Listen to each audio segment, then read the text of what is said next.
इंदापूरच्या शेटफळ, सणसर, भवानीनगर परिसरामध्ये मुसळधार पाऊस बरसलाय। काजड परिसरातील खडकवासला कॅनॉलचा जोड कालवा फुटला।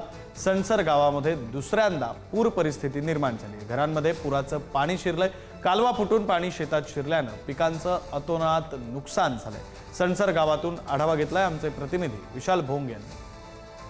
काल पुण्याच्या इंदापूरमध्ये मुसळधार पाऊस झाला, त्याचाच फटका सणसर गावामध्ये बसलाय। आपण पाहू शकता की या ठिकाणी ओढ्याला पूर आला आहे। त्या पुराचे पाणी इंदापूर तालुक्यातील सणसर गावामध्ये घुसले आहे। तर या गावातील घरामध्ये पाहू शकता की कशा प्रकारे नुकसान झाले आहे। या ठिकाणी आपल्यासोबत काही नागरिक आहेत। काय सांगाल, काल रात्री नेमकं पाऊस होतो काय?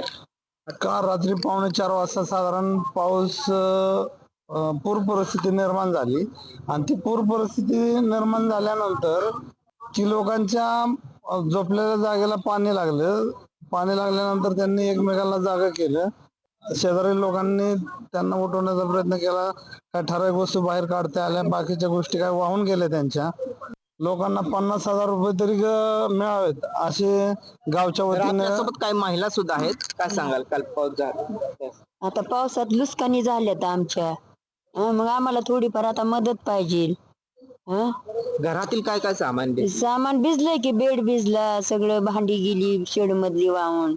तर रात्री तर झोपीत पाऊस आल्यावर त्याला काय करणार, पूर आल्या। तुम्ही सांगा। हा, रात्रीच म्हणजे पहाटे पाणी आलं, त्यावेळेस मी जागी झाली होती। तर म्हणलं पाणी कसं, आवाज कुठनं येतोय म्हणून मी खिडकीतनं बघितलं तर 2 फूट पाणी असं उसळ्या मारत होतं। मग मी आमच्या घराच्या सगळ्यांना मी सावध केलं, त्याच्यामुळे ही सगळी आमची वस्ती वाचली आता। इंदापूरहून विशाल भोंग, पुढारी न्यूज।